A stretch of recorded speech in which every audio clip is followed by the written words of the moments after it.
We are back in the warehouse for Blitzball Battle 4. Dan Rourke's fourth team is the one that might stick. Let's talk Blitzball.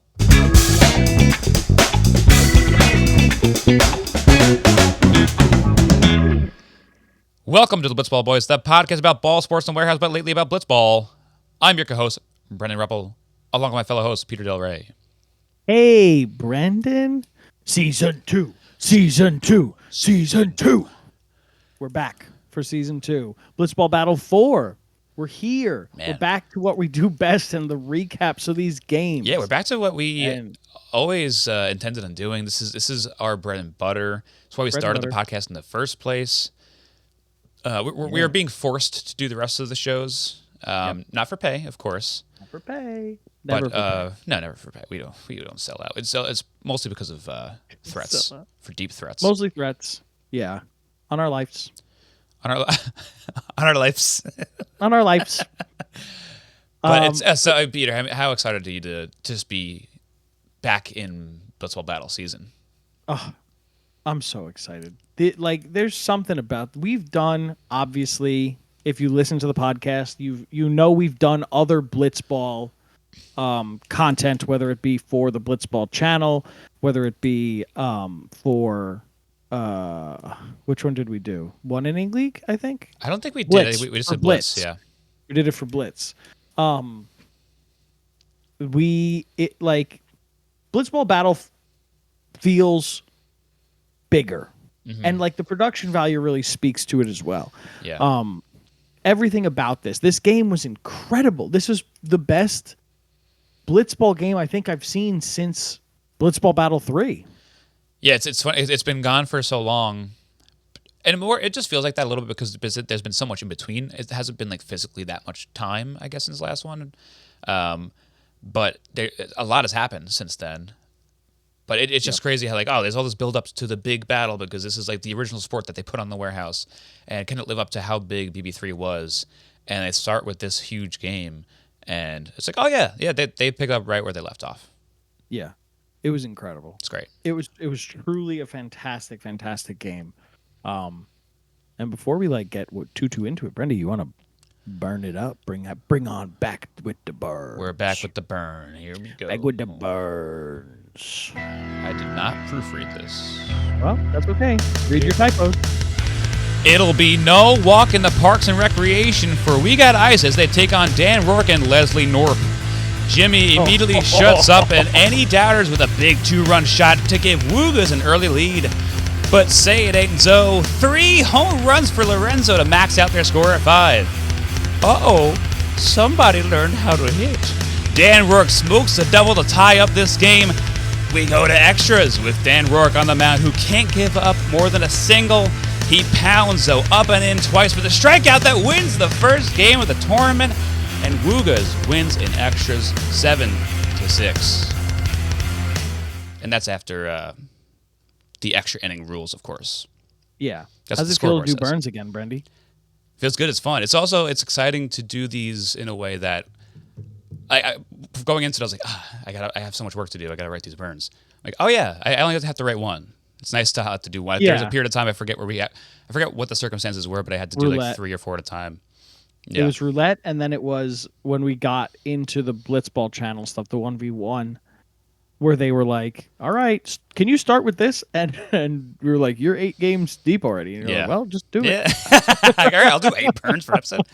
It's also exciting for me going into this tournament having a couple new names, too, because I get to see what those bring. Yeah, so I was excited it is funny to me seeing your face and how proud you were when you said, someone learned how to hit. That was pretty funny. I had to do a little bit of facial acting there because it doesn't. It's not a 1-to-1 of the Happy Gilmore quote. So I did a little bit of Adam Sandler in there. Just a little bit. Just a little bit. And you could see Brendan's facial expressions if you go to the YouTube. Look at that. That's a good plug. We forget to plug the YouTube every single episode. Yeah. I think Jimmy's episode did really well on YouTube. 50 views. I think maybe closer to a hot dog, but we didn't really plug our YouTube for that one. But yeah, go if you listen and you want to see some great facial acting, go give us a view on YouTube. You know what? I'll say it now and I'll say it again at the end. But for Blitzball Battle 4, I would love for this YouTube channel to get to 100 subscribers. It's a modest ask. It's one of our early asks, but I would love if we can get this from, I think, as I'm looking at it now, we're at 27. Let's bump that up to a triple digit, please. By the end of this tournament, it'll be awesome. Let's just quadruple that. Let's give that 27 a handful more zeros. Facelift. Let's get that shit into the millies. To the millions. Okay, by the end of Blitzball Battle 4, we're not at 1 million subscribers. We're ending the podcast. Yeah, I want 27 million subscribers. Brendan wants I'm 27 billion subscribers, or else he's going to crash his car into the same place that Billy Joel crashed. Oh. That's many places. Uh-oh. That's too many places. Uh-oh. You already made the promise. It's too late. It's too late. But yeah, what a fuck. Like, the game starts off and tell me if you felt the same way. I did. All right. Moving on. It's inning 2. The game starts off, and I kind of like Jack had a great pitch for strike 1, mm-hmm. and then he kind of lost it after that first at bat against Jimmy Norp. Mm-hmm. But at the same time, like, you can't really fault Jimmy too much. Like, he's not a blitzball guy; he's a wiffle ball guy. I'm sure he did his practicing before the tournament. Yeah, I mean, my first looks at Jimmy, I knew he'll be a hitter because he's like a wiffle ball person. Right. I was surprised to see how good his stuff looked because, of course, you're not going to. Yeah. I was surprised that he was able to have from the bottom of the first, Brendy. We're in the top of the first right now. Oh, okay. But I'm just in general overall overlooking the whole thing. It's talking about the new player. I want to talk about. I knew hitter should be fine. Eventually, he'll figure it out. Maybe he'll be like ahead of the ball because it's a little bit slower. Maybe than he's used to. But pitching wise, like, I'm just glad he was able to throw strikes. I think that was my only ask for him going into the first game. Was like, hey, let's see this guy be a capable pitcher. Maybe he's not going to be dominant right away. It's kind of like what I see him evolving the same way that I anticipate us to see Colin Stone evolve from Blitzball Battle 3 to 4. Yeah. Where, like, he just needs a little bit of time. I mean, the guy throws a fucking wiffle ball professionally. Like, I don't think I know. Like, it didn't click with me until Peter Moreland said, like, not a lot of movement on Jimmy Norp's pitches. And I was like, oh, shit, you're right. I was expecting, like, some Drew Davis kind of, like, curves. Yeah. Not curved balls, just like the ball. Some sort of breaking balls, yeah. Yeah. He broke that out a little bit later in, I think, the first inning, but... Right. He started to figure it out little by little. He had it in the bag, but was afraid to maybe break it out too early and, like, lose confidence in the pitches.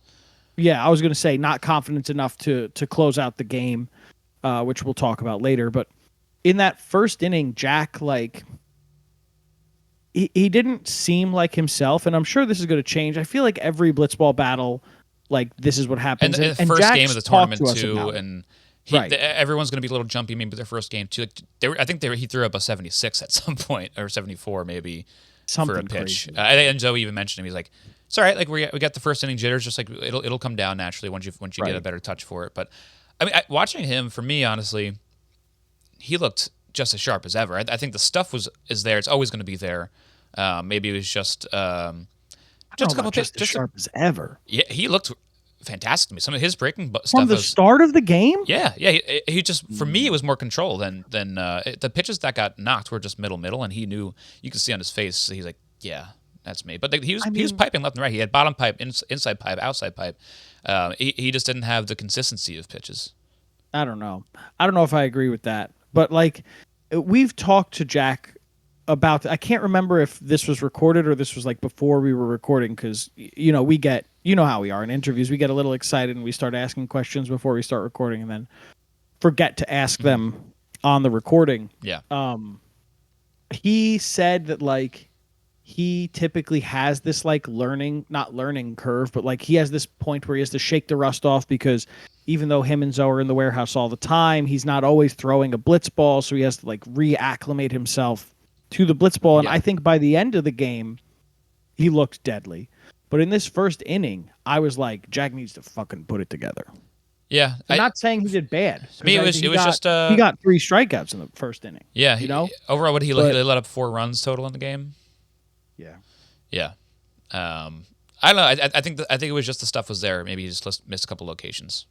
I mean, like, he let up 4 runs, yeah, but like one was a 3-run home run to Jimmy in this first inning. And it's Yeah. like, yeah, Jimmy's gonna get there. Jimmy Yeah, when, just when all needed your a couple. runs for the most part come off of one swing, I think it's Right. fair to be like, yeah, if I had that one pitch back, then Right. I'm It's totally giving up fair. one run. But what I'm saying is, like, we'll see when Jack is at his full potential, we'll see him like leave a whoopsie daisy over the middle pitch maybe twice in an entire game. Yeah. And he had 3 or 4 in this first inning alone. You know what I mean? Like, I'm Yeah. not saying Jack played poorly. I just don't think he's as good as he is in this first inning. Yeah, for sure. That's all. There's definitely some games where, like, when he's really there, he doesn't have any of those, like you're saying, and Right. he just you can see the fear in the hitter's eye, just like I don't know what to do right now with this guy, what to expect. Where maybe the reason why he even threw a get me over fastball was because he's still trying to find it, like you're saying. Right. Right. And then we saw this home run, and then which really stunk because I'll tell you what, he struck out Dan the at bat before, and I started to think, oh, Jack was like, he got a little sloppy, let 2 runners on, he's going to get out of this unscathed, this first inning unscathed, and then absolute bomb from Jimmy. If I And then he remember correctly, strikes out too, Dan. he struck out Jimmy the first time he was up. Yep. So you're like, all right, he's got Jimmy's number, and then he comes up. I was honestly excited to see Jimmy Norp hit a home run so early in this tournament because it's like, oh shit, like this kid is here to play. He doesn't need time to acclimate the plate. He's up there, he's hacking. And I guess while we're talking about him now, give me your sense of him as a player in this first game. I think he's so fun and has so much energy, and I can't believe love him. how great he is this early on. Oh my God! Every time the guy spoke, I was like, yes, Great this is energy, what I great wanted to attitude. I think he's a great teammate for Dan too. Like really, somehow of all the people there, like this is the guy that calms Dan down. He just has such a malaise to being in this warehouse, seemingly so. I'm sure he's got some, I guess like calmness, but he's got. It's like that white spread you put on toast. But he really doesn't look like he's shook by the warehouse at all. He's saying otherwise, but like the way he's playing and talking, it seems like, yeah, just in my backyard. Who cares? Yeah, he's just like, I just don't got it today. Like, okay, Jimmy. Like, yeah, we'll figure it out. I guess he understands. That's to have the wherewithal to be like, well, this is the first game of the fucking tournament. Who like, Yeah. normal people would be snowballing as soon as they start to like shit the bed a little bit. But he's like, well, you know what? This is round robin. Who cares? This is just for seeding. Like, he understands the situation at hand. He just needs to get his feet wet at the moment. Yeah, exactly. And he got a great hit off. I have in my notes here that I forgot to talk about Dan and Jimmy's eye. For the most part, Dan like got antsy eventually, but they had such a good eye where it looked like until the 4th at bat, Jack was taking this strategy of get him to chase at balls that just miss, and just Dan and Jimmy were not biting any of it. They were just sitting there and they were waiting until Jack changed his strategy for the second out, where he struck Dan out on 3 straight pitches, where he was just attacking the zone. Right. Then there's a home run. And then Jack said, we're going back to making him swing. And that's when we saw Dan lose that good eye that we saw before. Yeah. I think that's when he like attacks him with like a few curveballs in a row. Yep. Which also, like, to be fair, were dirty. They were. And then you get 3 runs, which is a great start. Yeah. Because we've talked about this, right? We've talked about this in the Blitzball Battle 3 episodes, if you're listening to those. All you're looking for in these innings is more than 2 runs. 3, 4, 5. You're in a solid position. Right. 2 or less, and you got to be worrying a little bit. If you get so stopped, they got their 3. It's tough because then the pressure's really on for that second time around. Right. Exactly. And then it brings it into the Woogas pitching, and from everything we heard about Jimmy Norp, we touched on it before. Jimmy Norp, yeah, he's a good hitter. He's an even better pitcher, and we were all waiting to see what he was going to do. And I think it's safe to say there's going to be some growing pains. I mean, Yeah. first, what? 2 at-bats. You get Jack hitting a single, Zoe hitting a home run. Then Jimmy finally gets a strikeout. Then Zoe hits a home run. Then Jack hits a home run. You know, Yeah. like both like a couple like warehousey type home. I think Zoe's first one was a more home run. Jack's like little reach out home run was a warehouse ball. I think Zoe's second home run was a warehouse ball. But it's still like they know how to play. They know how to just get the barrel on the ball and let it fly. But that just shows how well they're seeing these pitches. I said it earlier with Jimmy Norps and his pitching and stuff like that. I didn't think he was going to be great in the first game pitching wise. I knew he would be good at hitting just because anyone that faces higher velo and then comes in the warehouse with a limit of 70 is going to see the ball really well. If anything, they'd have trouble with the timing. But with the warehouse, if you're early on a ball, you can still foul it off and turn it into a single. So that's not the worst thing in the world. But I knew he was going to struggle a little bit with pitching, but I thought it would be more with getting it over. So I'm glad to see that, if anything, he just needs more confidence to get more movement, like Moylan was saying, on his pitches. I think he just needs to throw it a little bit harder. Because I was watching his velo throughout that rough inning for him. Because I watched it through a second time to get a better feel for it. And he was kind of a lot of times sitting like mid-60s. And the warehouse players have just sort of evolved in a way that you kind of need to be topping out at the velo. If you're going to throw fastballs, like sure, like great breaking balls are going to be a little bit slower. But if you're going to be throwing some sort of fastball, just the weird movement of a blitzball, of a natural blitzball pitch, is not going to be enough anymore. It has to be in the upper 60s for a regular fastball to kind of get by someone, if it's going to be in the middle-ish of a plate. So I think Jimmy Norp was just trying to make sure he was maybe just not embarrassing himself in the beginning, and just like let me get this stuff over and build on the pitches from there.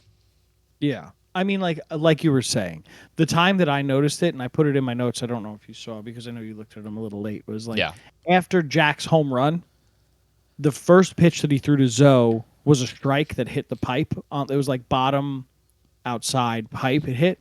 And I like noticed, I was like, did he take some off? Is he like trying to get a little more accurate here? Yeah. And then Zoe yelled out, he's like, did you take some off of that? And I was like, I knew I wasn't crazy. Kristen and I were watching The Nanny today. And I was just talking about The Nanny in my other podcast before. Brendan. I hated The Nanny growing up. It was one of those like Nick at Night shows that I was like, nope. When is George Lopez on? How was it on Nick at Night? It's the horniest show I've ever seen in my life. And that's what I also said. I was like, well, now as a man, I would have loved this show because Nanny's fucking hot, and she's still hot to this day. I did. Like, we were watching this. This show is making me laugh like fucking crazy. Really? Maybe I'll check it out again. It is. But we were watching today, and this is why I'm bringing this up, because I got ADD brain. Here we go. There was a guest actor in it, and Chris and I are looking at him like, why does this guy look so familiar? Uh-huh. And then we put it together. We go, oh, that's the guy from like the X-Men movies, I think. And he was in 27 Dresses, and he was in the Sonic movie, and the Jurors, the whatever, that one, the show. Oh. Are you talking about like the one that takes care of Sonic in the Sonic movie? Yeah. Do you know who his name? No, I don't know his name. That's crazy. He was in The Nanny, though. He was James really young. Marsden, right? James Marsden. So we look at it. We're like, I was like, I think his name is James Marsden. So we click info on the TV button. It shows up as Jimmy Marsden. Jimmy. So I guess he used to go as Jimmy back in the day, but now he wants to be taken more seriously in his roles in Sonic the Hedgehog. He needs to be taken more seriously as Sonic's caretaker. But that's just every time we say Jimmy today, that's all I've been thinking of is Jimmy Marsden. Jimmy Marsden. Get next year. Get Jimmy Marsden as a character in the warehouse. He's on the pod. He's coming on the pod. He's been watching.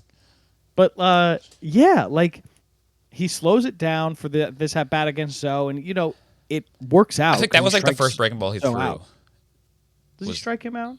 Yeah, he strikes him out. It's later on where he gets the ground out. Mm-hmm. But yeah, if I'm wrong, I don't know if I'm wrong, but this is what I think his early arsenal was. Besides that little slide piece he was throwing, Right. Mostly fastballs, but I think the fastball he's throwing, I think he was doing that knuckle fastball. That instead, if you throw the regular fastball with your two fingers, this is why we have YouTube, you get that left to right movement as a righty. He's throwing that one with the left to right, and he was doing the same exact arm motion with the knuckle that gives you the more left than down motion. I think those are the two pitches he was throwing. So same arm and then flipping off rows. Yeah, yeah. That's what it looks like to me. The shape of his pitches, but again, like maybe not throw. The same thing happens to me whenever I throw that pitch to Chris when I'm playing with my buddy, famous in this podcast, Chris. I ask all the questions to the interview players. I'll throw that pitch to him. If I don't throw it hard enough, I'm like, how did you hit that? It goes at his head and then ends up in the strike zone, but he'll still like absolutely demolish that pitch if I don't throw it hard. Because I think it like lazily will move and it won't be sharp. And I think maybe that's what was going on with Jimmy Norp's Be sharp. pitches. Yeah. Was this a music podcast? He said that as a bad joke, and I liked it a lot. It's really good. But then Zoe homers again. First maximum we've seen in the tournament. Yeah. Obviously, first game. It's just crazy how good everyone's gotten. Like this is like Jimmy Norp throwing these exact pitches, the same arsenal in BB1. I think it's striking everybody out. And everyone just has gotten better. Everybody's gotten better. Every single one of them. At this point, I thought there was no way We Got Ice was losing this game. The momentum shift in this game was nuts, like back and forth. It was great. It wasn't even back and forth. It was. I feel like it was all We Got Ice up until one moment. Well, I mean, like the two half innings we've gone over so far, the bottom of the first, like, oh shit, like I didn't expect these two to hit this well. Like they're a new team. Okay. They put up 3, like you're saying, is like a big number to start off. You feel pretty good going into that bottom, and then they get whacked with 5. Like, oh shit, and then they're not the ones who win. It is spoiler. I'm the video game boy. I'm the one who wins. There you go. Game Grumps reference. Okay. I thought it was that was like you're like trying out something. You're trying a new improv version of Breaking Bad or something. I'm trying out a new improv version of Breaking Bad. But the video game version. The video game version of Breaking Bad. Then we go into the second inning. And honestly, like in retrospect, at the time, momentum-wise, I was thinking We Got Ice have this game in the bag. There's no way they're not going to lose. Now Jack's gotten the rust off. They've gotten their 5. Right. And now he's going to shut them out. But we know that Zoe has to come in and pitch. Right. Which wasn't really the problem. No, not at all. We look back at this, and the 3 runs in the first inning is so important. Comes into play here because it's like, yeah, they just hit the max, but we're only down 2 runs. Right. You know? So we could do something here, and that's just what they do. That's a great point. Like mathematically, it is so important to get above that 2 mark because worst case scenario, your opponent can only get 5. Right. So you could stay within 2. Yeah, you're in a good spot. 3 is a big ask. 2 seems a lot more reasonable. Yeah. And you see in this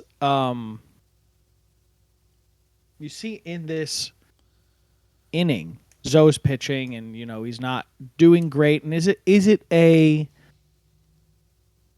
bit of they feel comfortable in their lead, so they're allowing Zoe a little more leash, or like, and they know they need to get it like out. Once Jimmy hits a double in that third at bat,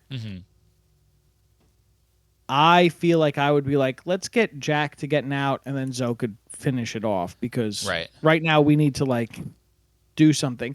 But then Dan hits a pitch that he's really, really unlucky wasn't a home run. Yeah. Because he hits a double to drive in a run,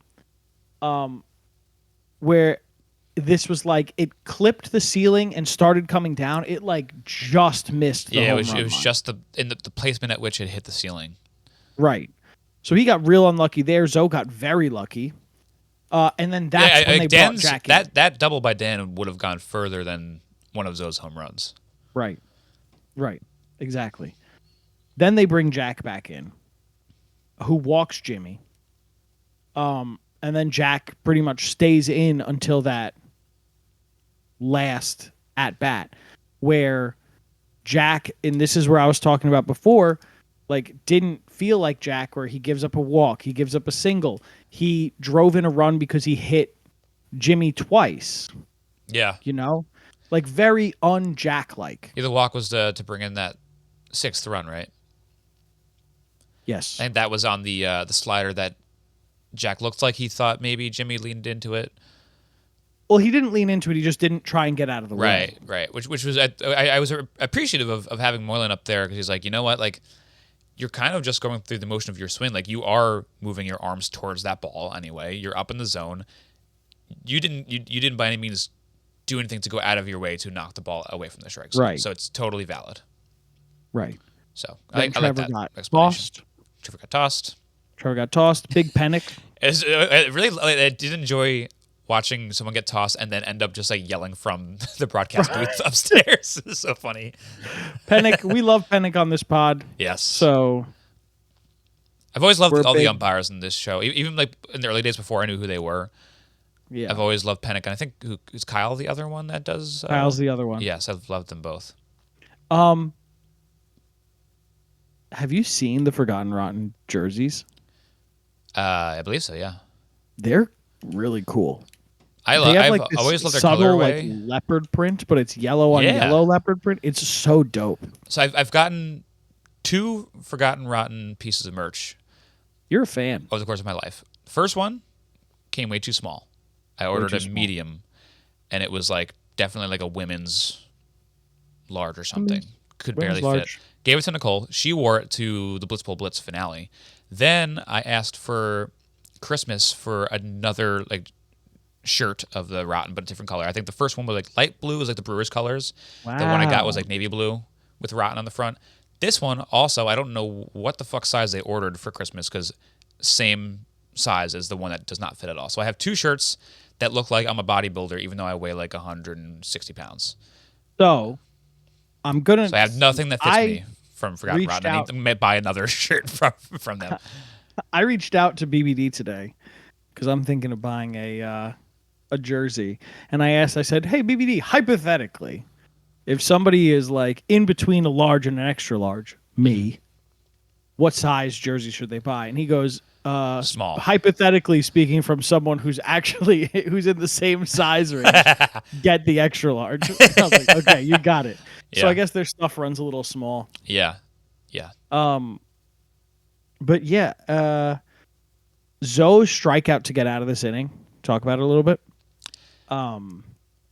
He screamed "fuck yeah" or something like that. Brendan, what just happened? I got ate punched by a a few ghost? flies. You got punched by a ghost. Yeah, because I ate a few flies. This and he is was what like, it "Oh, looked Brennan, like. are you okay?" And he punched the flies back out of my mouth. I don't know if you saw your screen, but this is what it looked like when you just coughed.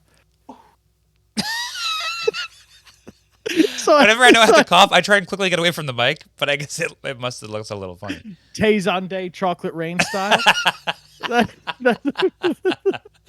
Chocolate rain. Chocolate rain. So Zoe gets this massive strikeout to end the inning, and then again, Peter's sitting over here thinking they only need 2 runs to win, 1 run to tie. Zoe just got this massive out. Especially after they put up 5 Momentum's before. on their side. Zoe Yeah. and Zoe getting the stop there really makes you feel like we could do anything right now. Zoe just hit 3 home runs. He's pitching well. It was at the point where I almost wrote Zoe in as player of the game before the game was over. That's why you don't do that. That's why you don't do that. You'll see why in a bit. But I fully thought I was like, that's it. The momentum is fully on We Got Ice. Like in my head, the calculator's running and it's like, oh, We Got Ice, 85% chance to win this game, 95% chance to win this game. Yeah. Because you know that Dan has to get some outs. Right. I think Dan has to get at least 1 out. I think And we've because they seen Dan over the course of the past few tournaments. He can be lethal. He has a really good running 2-seam fastball, but doesn't Dan's a locate it weapon. well. Dan is a weapon. We'll talk about later, but Dan is a weapon in the at-bat off. Oh my god! Because I when was going to talk about that too. We will. Yeah. But so we come in here, right? Into the second inning. We Got Ice just needs 2 runs. Jack is a little off his game today, but it's okay because Zoe is on his and then some. When Zoe bats, do you think he leans back too far? Not like for any sporting purposes. Just like you look at him and you're like, why are you doing that? I can see if anything, it's like a timing mechanism in a way Mr. that Obtuse. it like makes you have to spend time getting back upright before the pitch comes, which helps you maybe swing a little bit later. Because it's so easy to swing early with those light bats. So anything Mr. to slow Mechanic. yourself down, I would say would Mr. work for me. Mechanics, Brendan Ruppel, thank you. There you go. You're welcome. You little engineer. You're an engineer. I probably couldn't even change my oil if I had to. You're an engineer. You're Mr. Mechanics. I changed a tire once. Once. Terrified. I'm not mechanic. I was terrified my car was going to fall off of the lift that like the little crank thing that comes with sometimes. Yeah. I was like, The jack? the jack is not gonna. I was so scared. Not mechanic. Mechanics. Oh, I see what you're saying. I don't, but I see continue. what you're saying. I see what you're saying. I see what you're saying. Bane's back. Yeah, it's not Blitzball battle without Bane. No, it's no Blitzball battle without Bane or Milk. Sure. I was thinking about this the other day too. We built up ourselves as such a milk pod in the early days, and then we haven't mentioned Milk since We'll bring it back. Ball and Play, I think. We'll bring it back. And then we didn't maybe even next talk episode about it. Well, now we have. We didn't talk about it in Captain's League Ball and Well, Play. I guess it was such a ball and play thing that, yeah, we didn't talk about the sponge ball with the milk in it at all. That's kind of fucked up. Yeah, it's kind of fucked up on our I assume we must have lost a lot of followers. Yeah, we lost a lot. But so he strikes out Zach. Oh, Zach. Oh, fuck. All right, let's redo the boy. podcast from the beginning. Run it back. We're back and full of milk. Get the milk in there early. He strikes out Jack after going down 2-0 early in the count. And that's when I was like, okay, We Got Ice has, 2 at-bats now to capitalize, right?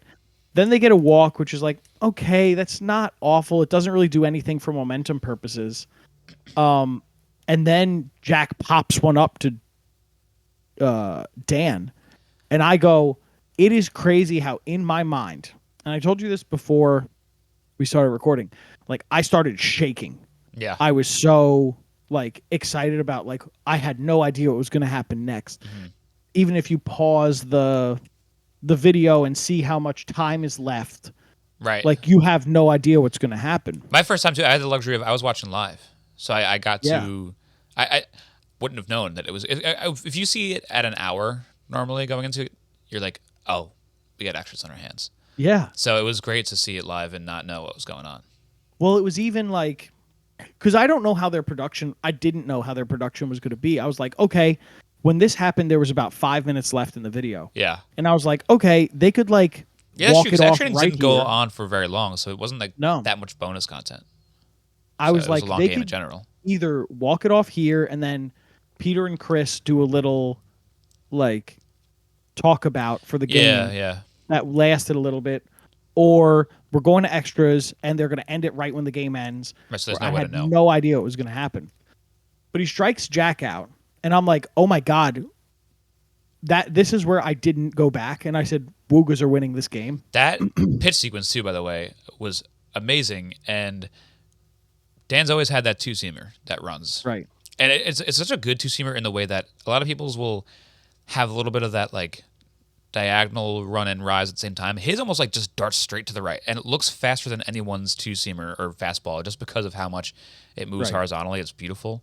But his pitch he added this year seems like maybe he's got another one that's doing that knuckle fastball because his looks like a sinker. I think what his drop fastball is doing is what Jimmy Norp wants his to do.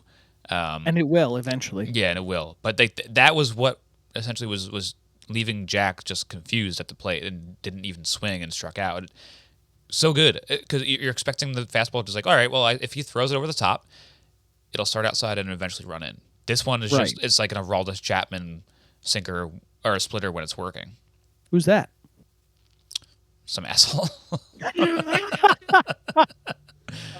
big legs. But yeah, like Dan gets the second out. I think that's it. Woogas win. Clearly the adrenaline gets to Dan. He throws a 5-pitch walk. He's cursing at every pitch. Yeah, he says, "Actually, I finally, you know what? I'm going to do my best to watch all the post games this tournament." He says in post game, he's like, "You know me. Sometimes I can find it a little bit, and then I might just lose it out of nowhere. It's just kind of how I roll, whether it be from just like mental stuff or from being tired. But I think you could feel it just from watching. Just like, all right, you can see it unravel quickly just because of like maybe confidence reasons, whatever it might be. Right. And it happens. Yeah, happens to me. It happens. It's like not even confidence things. Like it's just like he could be like, "Wow, I just got 2 fucking outs against Jack.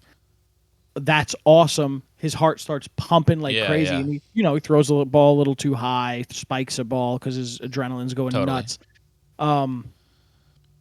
Jack gets a hit, and then he ends up walking Zoe, which ties the game. But Brendan, like I said, it didn't do anything for me. Like I was like, Woogas are still going to win this game. I think this is too little too late for We Got Ice. Mm-hmm. Then you have Jimmy come in to face Jack, and there was, what was it, like first pitch? Jack dribbled one back up to Jimmy, and we're going to an at-bat off. And that little conversation, I don't want to go unnoticed. Also, just more example of Jimmy Norp just being a great teammate. Just like, they have that little conference, and Jimmy Norp's like, "How you feeling? Do you want me to go in?" "Okay, sure." It's just like, whatever. Yeah, I'll throw a couple pitches. He was like, "I think you could do it." And then Dan was like, "You please go in." Yeah. He was like, "Whatever you need me to do." After kind of getting lit up when he pitched last, he's like, "Well, yeah, I need to figure this out at some point. So this is a team effort. Let me go in there and help you out." Jimmy Norp is so likable. Yeah. He's cool, so likable. I can't wait to talk to him in the show. Me too. You heard it here first. Next episode. Next episode. James Norp. 6-6 into the same episode. Into the bat off. And then this is what we were talking about before, where Dan is like the perfect at bat off pitcher because he throws so many balls, but when he gets something in the zone or roughly around the zone, it looks lethal. Yeah, it looks completely lethal to the point where it was so good for Woogas because Jimmy could say, "I'm going to bat against Jack. You pitch against Zoe," because Dan did so well before, and like he doesn't have to worry about walks. So who cares? It's one of the best balances of a team in the way that for this particular situation, you have 2 guys that are both good at the other thing. Like you have Jimmy Norp, at this point in the tournament anyway, is going to be your batter, and he doesn't really fully have it together pitching yet. Luckily, Dan just showed that he can be dirty if need be, and in a place where balls don't matter, which was his biggest problem when balls did matter. So it is the perfect situation with both sides of the coin working in their favor. And then you have Jack going up against Jimmy. As we've talked about, Jack kind of was not himself in this game. Jimmy only gets a single. Which still puts pressure on the other team, though, a little bit. It puts pressure on Zoe. Because I think doubles aren't all that common. Well, listen, right? Yes, Zoe had 3 home runs in this game. Zoe's last 3 at-bats in the game, I'm sorry, not at-bats, plate appearances in the game, walk. You know? So he's cooled off considerably since he hit those home runs. Going on, yeah. And we saw it because Dan's throwing ball after ball after ball, and it's the same thing. Like, when did we talk? We talked about this in Blitz, I think, where we thought that Nicky had figured out the strategy for the at bat off to just throw a bunch of balls and then sneak in a strike and like just get the batter very unprepared. Right, for like what's Nicky was next. really good at purposefully being effectively wild, where that's just Dan Work's regular repertoire. It's like just pure genius on his part. We thought Nicky did it on purpose. Dan just got fortuitous. Yeah. But then he strikes out Zoe, and Woogas win the first game, taking out what I believe is the favorites of the tournament, and We Got Ice. And Woogas being like maybe one of the biggest question marks of a team. Everybody else you can kind of like Dan Rourke, you never know what you're going to get. Right. And a new character here. So like that combination is like at least with Forgotten Rotten, we very well know half of them. But this team early on shows you what they got. I love it. Yeah. Super Smash Brothers. Good. You're welcome. Sorry, Brendan. You good to go into it? Hit it. Layer of the game. Player of the game. I have it to start off So Blitzball excited Battle to be 4. back. We're back, baby. Play Roulette Me Love You. You got it at the end of one episode of I don't even know what show, but that's all you get. At the end, I think what we talked about was you were going to surprise me with it in one of the awards episodes. Which I definitely did. You didn't. We never got it on this show. Not live, but I tacked it on in post for some episode. No, you did not. I did. No. It's somewhere. I listened to every episode. Maybe you did it on Lonely Boys? Maybe. Who knows? Because I don't listen Do to a lot of Lonely that. Boys. All right. Some had a lot of people very confused in that show, maybe. Or on the YouTube, because I don't usually Okay, watch maybe. the YouTube. Well, Got to go back and watch it all now. yeah. I have player of the game to start off this Blitzball Battle 4 tournament. And like I said before, I was very close to giving it to Zoe, and I think that Zoe probably deserved it for a little bit. Yeah. But by the end of the game, Dan Rourke Dan came Rourke. out and ripped it out of his hands. Dan took the momentum from We Got Ice almost single-handedly in the bottom of the second inning. Even in the top of the second when he got that double to score a run. Do I have... Or he scored 2 runs. Sorry. Mm-hmm. Right? Yeah, I think so. Yeah. So... On the home run and a double, maybe. Did he hit a home run? No, Jimmy hit a home Jimmy run. home runned him in, and then Jimmy hit a double to knock him in at some point. Oh, okay. So Jimmy hit a home run. Okay. So he got runs. He got those strikeouts to get them back in the game. He fully pulled the momentum like a one-man tug of war. Pulled the momentum back to the side of Woogas. Is that what you call it? No. But like in my head, it was like what I meant by one-man tug of war is him on one side, the We Got Ice Boys on the other, and he forcefully just ripped them across the Okay. to take the momentum back. It really Not a word it sounds filthy. I've never heard that phrase before. It does sound filthy. It does sound filthy. It does sound filthy. And like overly This is descriptive. Blitzball Boys After Dark. Mom, get out. I'm having a one-man tug of war. Mom, I'm competing.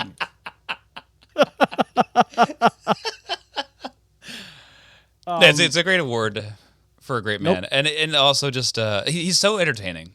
He is. He's so great. In this game, he really stepped up and made it like, hey, this is going to be so rude, but it's true. It's like Dan Rourke is no longer like a disadvantage. Mm-hmm. Or like a fill-in guy. He is bringing it this time. Yeah, that's why it's important. That's why he also would have been mine too, just because he is now he's not being carried by someone anymore. He's now, like you're saying, not a disadvantage anymore. He's a plus to your team. He's not just there hoping if he runs into something or finds something. You can maybe now start to depend on him a little bit. Just a little. Yeah, no more baby than steps. that. Baby steps. No more than that. Yeah. Just a little. But yeah, Dan for sure deserved it. Absolutely. For sure deserved it. Only let up 1 run. For sure. For sure, especially in the at-bat off. Like we were talking about. In the at-bat off, Dan was the most critical part of that because he was, for lack of a better term, so erratic. I think you'd say, well, for lack of a better term, was doing a one-man tug of war. For lack of a better term, he was like tugging that war. He was tugging his rope so hard he was playing tug of war. Is that what I said? There you go. Something like that. Play of the game. Play of the game also goes to Dan Rourke. Wow. I was thinking about making it a pitching one, but Dan Rourke's pitching is not always been like the biggest issue. He has always shown signs of Right. being able to Play tug of war with himself. play together with himself. He's always been able to have. He has always had some good stuff, but he's always struggled for me at the plate. He's had that fly swatter type swing that we've all giggled at in the past. And he had it a couple times today too, but only when he was like really fooled on a curveball. But this play of the game for me goes to his double to knock in to the tying run at the time, because at that point, sure, he had maybe gotten a hit in the first inning, but it was kind of just like a warehouse like ceiling ball that might have been a pop up or caught in like if you're playing outdoors. But that was like a double with authority that should have maybe been a home run outside. Oh, his single in the first inning was a dribbler up the side that Jack dove for it. Yeah, I think. Yeah. And Zoe it wasn't like by any means like a nice hit though. Right. But It was this a one warehouse hit. was timely, and it showed like, hey, he's not here just to get like lucky warehouse hits. He's here to hit timely and well. He can mash a little bit. Yeah. Mash like potatoes. Mash like a potato. I think I don't know why, for some reason, I'm trying to create sound bites this season. The season Like, of I sound don't bites. know what's going on. Season of sound bites, baby. Get used to it. But yeah, I mean, we were talking about this before. The play of the game had to go for Dan Rourke, whether it was the hit, like you just said, whether it was, if it was me, if I had play of the game today, I would have picked his strikeout of Jack to start the second inning because it was such a momentum changer. Huge. Yeah, absolutely. It was massive because at that point, like, he didn't even celebrate it that much. It was just kind of like, okay, let's keep working. Yeah. Which is exactly what you wanted to see. Absolutely. If you were a fan of the Woogas in this game. Or even like the pop-up that he just caught in his glove. Yeah. Super easy. Pop. Yeah. Done. I think the reason why it wasn't a defensive one for me was just because it's something that wasn't as surprising. I think the hitting was more surprising than his defense stuff. You know, in that Spider-Man movie, I forget which one it is, when I think it was the third one, Spider-Man 3. Where he's walking down the sidewalk? Where he stops the train. Oh, yeah. Okay. You know what I'm talking about? Yeah. That was Dan Rourke in this game. Like, there was this, they come off, We Got Ice comes off this first inning where they get the max, and then Dan steps in. Wow. And he stops the subway from going off, careening into the ocean. And then when he wins the game, he can be the Venom version of Spider-Man where he's walking down the sidewalk. Yeah. The Venom version of Spider-Man. And then he could be the Andre the Giant version of, anybody want a peanut? It's a funny movie. Funny movie. Maybe not supposed to be funny. I love that movie. But it's funny. You guys hated that movie. The Princess Bride? Yeah, I really didn't like that at all. I know I think it's widely beloved. Maybe it was in a bad spot mentally or something. We watched it in college, and I was the only one who enjoyed the movie. And it was, before we even started watching, one of my favorite movies. Yeah, I think I'm of the camp of people that believes that space is better than old. And that's too old, and I want new stuff. I want Space is better than old. If you have to pick season of sound bites, baby. If you have to pick between space and old, I'm picking space. Princess Bride looks old, is old. I want to be out in the stars. I like that star. Not too much of a fan of this dust right here. You get it. Let's get this out of here. Base versus old. Okay, so Woogas versus Hookline, you're going for. Or I'm sorry, Woogas versus baggage, you're going for. I'm going. If it's in sports, I'm going old. No, Brendan, you've already taken your stand. All right, space. Fine. Space, but Dan deserved play of the game, no matter what it was. I can't think of a single play in this game that was more impactful than the 3 Dan Rourke plays we just mentioned. The hit, the pop-up, and the strikeout. I can't, unless the swing off, which is also a strikeout. So, I mean, it's all facets of the game. All Dan Rourke. Flowers all day are going to Dan. Plant him. Also a nice man. When we met him, he was amazed that I had ever listened to toeing the slab. Yeah. He's like, really? That's amazing. Like, what a Such a genuinely nice nice dude. Such So a cool. nice guy. Great to listen to. Yeah. Great content. But Brendan, we're recording this on the 20th, Mm-hmm. the night of the 20th. Yes. I'll put a timestamp on it, 10:36 p.m. Have you watched the Rotten versus Baggage game? I have not. I was recording another show before this. We didn't do this yesterday because it was your wife's birthday, and I had just flown back in from seeing my sister in South Carolina. So we're a little behind, but we both have not watched the show that's coming out tonight. We have not watched Baggage versus Rotten, so we're going to do predictions. Unadulterated predictions. Even though you guys already know what happened. Mm-hmm. We just want to let you know how smart we are when we get this right now. Yep. Go ahead, Brendan. You make your prediction first. I think on the pregame show, 2 of the 3 people on the panel guessed Baggage, and I'm with them. I'm going to go Baggage. Wow. We don't know what Mystery Man Marshall is going to bring to the table. He looks like, I don't know any of his skill set. He looks like he's going to struggle throwing the ball, and I think he's going to walk a lot of people, and it's going to be tough. And I like the way Jimmy and Jake have looked in other sports, and knowing behind the scenes of like what they've been doing to work on stuff and get better. Jake throws harder. Jimmy fixed his swing. They're going all the way. I love it. If they could start the tournament if they could start the tournament by defeating the almighty Forgotten Rotten, I think that is a huge confidence boost to the 2 of them, because the 2 of them both need, especially Jimmy, need confidence, and if they could get it early, that will go such a long way for them. That's crazy. I think Forgotten Rotten's going to win. Okay. And I think Marshall's going to get 5 of their 8 runs. Wow. Why? Because I heard Marshall speak, and he sounds like the kindest man alive. And I'm like, Marshall, just the way he looks and the way he was speaking, fully a Marshall fan this year. Okay. And I want him to do well, so I'm going to manifest it. I'm going to manifest the tournament that happened last year. I think Forgotten Rotten's going to win 8-7. All right. Because I do think that Baggage is going to perform well. Jimmy and Jake look like they've been playing better than they've ever played before in ball and play that we saw with Jimmy and Jake. And then just in everything, I think that they're coming to play this year and they're going to do really well. Yeah, I'm with you. I'm going to give Baggage the win 7-5. All 5 scored by?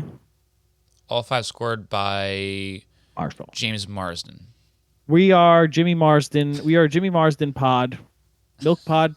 Marsden pod. That's Blitzball Battle 4's bit, is Jimmy Marsden. Jimmy Marsden. Thank you, the nanny. But beyond that, Brendy, what should people be drinking? Drink Subtle Tea. It's the drink made by me. You can find it online at thesubtlety.com. Get $2 off your order of a 12-pack with code HOPPYBOYS. The Hoppy Boys is my other podcast I was just recording before this. We talk about beer. You can listen to that show anywhere you get your podcasts. There will be commercials soon on this very podcast for our upcoming month of Malt Madness, we like to call it. It's actually MM4. It's our 4th Malt Madness to go along with Blitzball Battle 4. So tune into that. It's our March Madness style beer bracket tournament that takes all month long, and it's a lot of fun. Peter will be a guest on one of those. Actually, 2 of those. He'll be a main guest on one. You'll be in the finals in some way, shape, or form. Some way, shape, or form. Look out for that. It's going to be a lot of fun, and that's all for me. No, it's not. When this episode comes out tomorrow, what will you be doing tomorrow night? I'll be flicking around. Actually, I won't be. Maybe I'll be playing a little bit, but I'll be running a Vino Ball tournament, and hopefully everyone will have had a lot of fun, and it won't be a disaster. But I'm excited to run an event of Vino Ball because I'm excited to just like be around a bunch of people playing the sport in the same room. It's going to be fun to play more than just one board at a time and see like 8 boards flicking around at the same time. It's just going to be a lot of good energy and a lot of happy faces, and also just introducing a bunch of people to this sport for the first time is going to be fun to see how they take to it. Richie showed me the boards that you guys got. Mm-hmm. They look so good. They're cool. Who designed the logo? Richie designed that and then had someone on Fiverr kind of update it a little bit, make it cleaner. But he was like, how do you think about this? I was like, can you put Ash Ketchum glove on that? And he's like, I think I can. Looks cool. I love that. Where is it? At U.S. Brews in Centerport. So if you're a local Long Islander, we'll be trying to do these once a month. So obviously you won't be able to make this one by the time you hear this, but it'll be at 7:30 p.m. Yeah, they might make it. Maybe. We're doing day of signups, so if you put this up tonight or tomorrow morning, yeah, if you're a Centerport, I mean, totally possible. A lot of New Yorkers probably listen to this, so a lot of New Yorkers probably listen to this. I will be plugging my brother Matt Del Rey. I love him very much. He's a good boy. If you see him, give him a hug and a kiss. God knows he needs it. I can't plug Sea of Stars anymore because it's a new season. It's true. So I got to find a new game to plug. A prime example of space being better than old, though. Sea of Stars doesn't take place in space. Stars. Sea of Stars is old. But they're in the stars. Space. You know that's not true. You know what the Sea of Stars is. The second half is kind of like in the stars. The second half is kind of like in the stars. Cyborgs. Yeah, he is. Spoiler. So what is this season's plug then? Donkey Kong 64. Okay. Play Donkey Kong 64. Oh, no. You know what it should be? Play Pokemon Heart Gold, Soul Silver. There you go. That's what it should be. That's what I'm doing. I'm grinding up to beat Red right now. Nice. So join me. On the quest.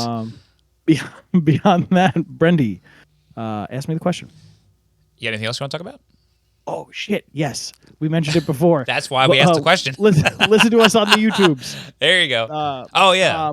Boys Media. Type in Blitzball Battle 4, Blitzball Boys, and it'll come up. Please, but yeah, subscribe, please. I love when people subscribe. It's always fun. I know more people watch than subscribe, like all YouTube channels, but please smash it. It'll help us out. And we'd love to see it happen. We love to see it happen. Let's get to 100 by the end of Blitzball Battle. Let's get to the end of the hundreds by the Blitzball Battle. That's right. Brendy, ask me the question. Now, do you have anything else you need to talk about? Nope. Bye. Peace.